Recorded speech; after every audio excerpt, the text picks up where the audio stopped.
السلام عليكم.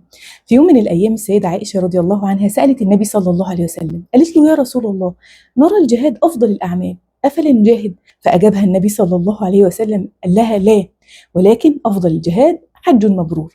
يعني الثواب الجهاد الحقيقي ليكي كست ممكن يكون رحلة حج لبيت ربنا سبحانه وتعالى، ودي مش أي رحلة، دي رحلة ثوابها النبي صلى الله عليه وسلم بشر بيه كل حاج، وقال عنه: الحج المبرور ليس له جزاء إلا الجنة. يعني كل حركة وكل خطوة من أول ما نويت الحج مفيش حاجة توفيكي جزائها غير الجنة. ومش بس كده، في الدنيا كمان الحج ليه بركة كبيرة جدا في حياتك، لأن الحج والعمرة بينفوا الفقر والذنوب.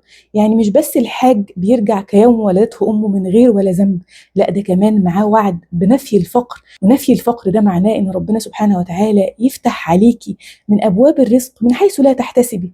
الرزق ده ممكن يكون صحة، وممكن يكون مال، وممكن يكون ذرية صالحة، ممكن يكون قلب مهدي مقبل على الطاعة والعبادة، أو ممكن يكون كل دول مع بعض لو طلبتي ده من ربنا سبحانه وتعالى بصدق وإخلاص. وليه لأ؟